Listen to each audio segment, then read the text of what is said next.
Hello friends, जय माँ बगला मुखी जय निवासी।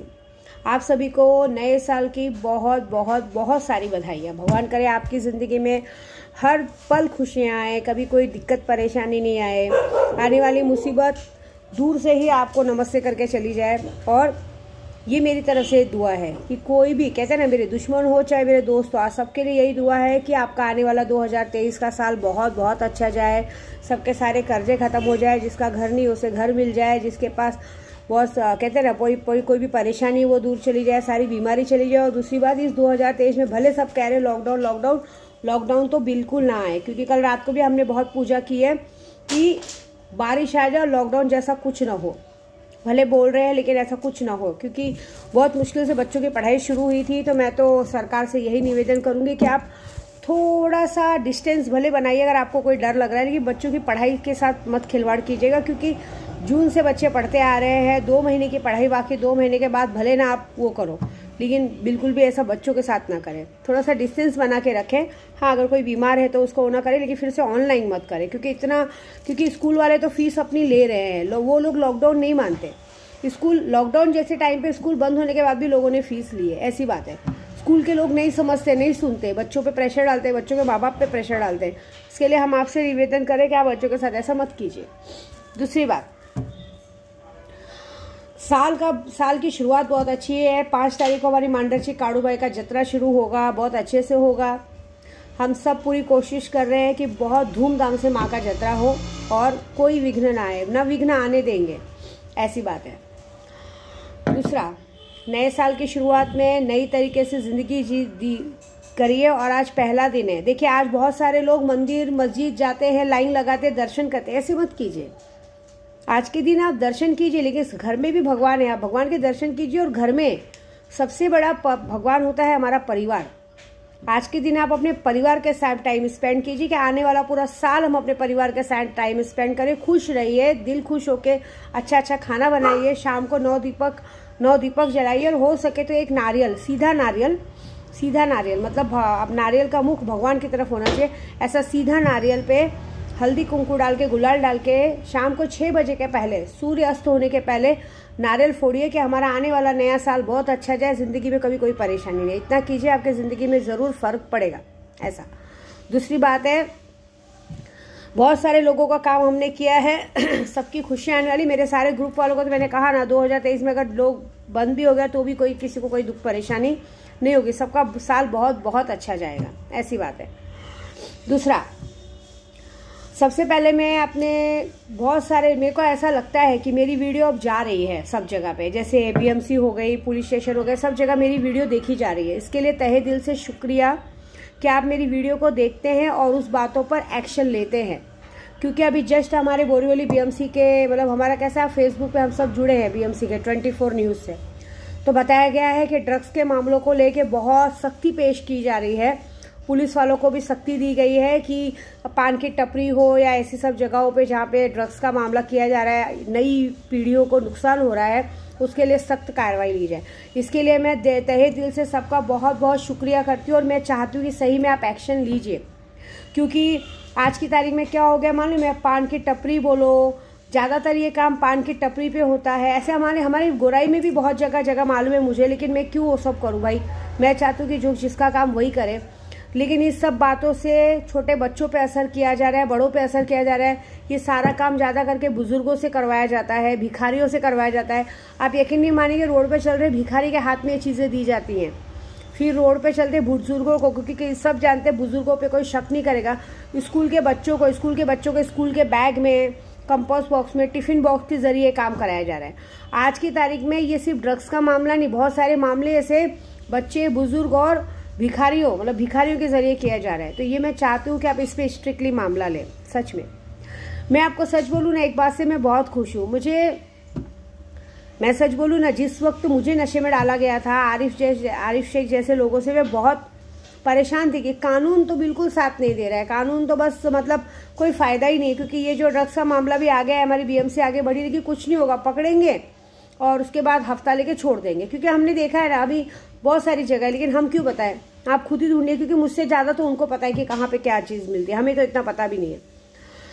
लेकिन मैं आपको सच बोलूँ ना, अभी 2 दिन पहले ही मुझे ऐसी कुछ 1-2 जनों की तस्वीर दिखी है, जो मतलब 1-2 जन का, मैं खुला बोलती हूँ, आरिफ शेख की ऐसी तस्वीर दिखी है कि मतलब मैंने कहा ना, ऊपर वाले की लाठी में आवाज़ नहीं है।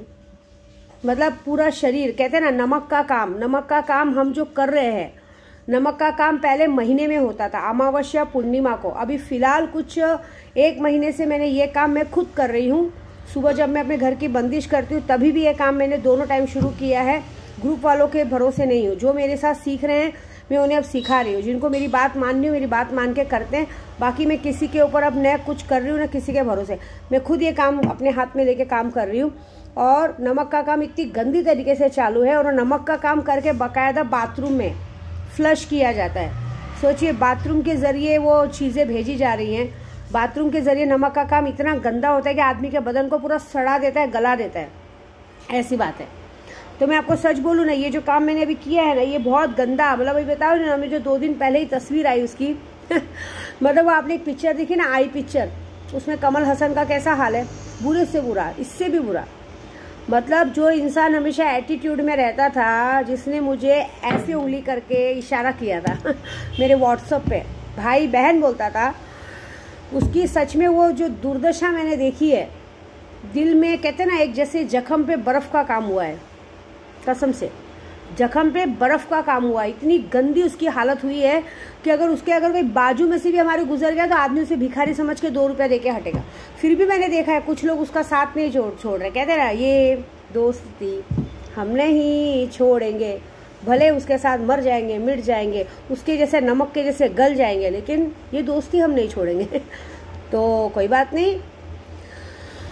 अभी बस कहते हैं ना, जिस तरह से उसका हाल देखा है ना, उस तरह से मुझे मेरी माता रानी पे तो पूरा नाज है कि कामाख्या जाके आने का।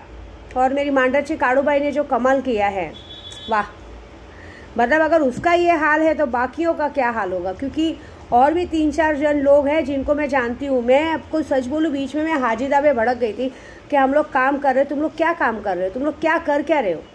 क्योंकि बीच में मैंने उसकी डीपी देखी थी, डीपी में बड़ा स्मार्ट सी फोटो वोटो, तो बोली माँ आपको जो दिखता है वो मत देखो, आप पूजे पे बैठ के देखो। बोली पूजे पे से तो उसकी हालत ख़राब दिख रही है। बोलती माँ पूजे पे से उसकी हालत ख़राब नहीं, उसकी पूरी हालत ख़राब है, खाने को मोहताज है। कोई हद से ज़्यादा, कहते ना, कोई हद से ज़्यादा तबीयत ख़राब हो गया है, कोई हद से ज़्यादा बीमार पड़ गया है, कोई हद से ज़्यादा रो रहा है, कोई पैसे से रो रहा है, कोई खाने से रो रहा है, कोई पीने से रो रहा है। आप नहीं समझ रही हो, कोई दिन भर दवा खा के जिंदा रह रहा है, कोई इंसान सिर्फ दवे पे जिंदा है, कोई इंसान सिर्फ हवा खा के जिंदा रह रहा है, कोई पानी पी के जिंदा रह रहा है। जो आपके साथ क्या, वो आपको नशा दिया था ना, आज उनकी ऐसी हालत हो गई कि उनको नशा छोड़ो पेट भर खाना भी नसीब नहीं है, ऐसी बात है।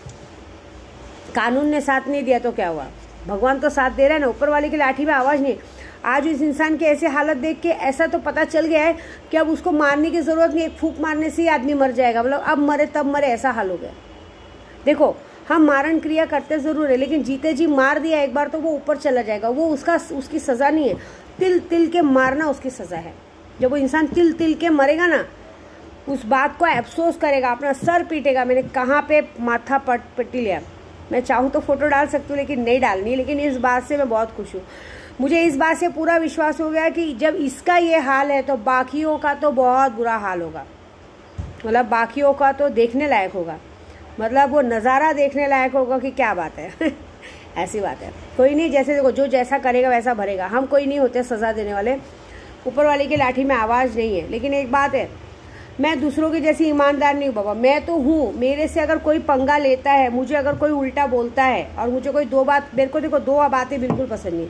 कोई मेरे सामने आवाज़ निकाल के बात करे और कोई मेरे सामने घमंड दिखाए कि मैं ये हूँ, मैं वो हूँ, हम ये कर सकते, वो कर सकते, तब तो विद्या देवी इसको पूरा ख़त्म कर देती है। क्योंकि फिर मुझे बर्दाश्त नहीं होता, मुझे बर्दाश्त ही नहीं होता। क्योंकि मैं थोड़ी ना वाहवाही दिखाती हूँ, मैं ये हूँ, मैं वो हूँ, मेरे सामने क्यों। ठीक है ना, आप हो, अपने घर में हो, मुझे क्या करना है।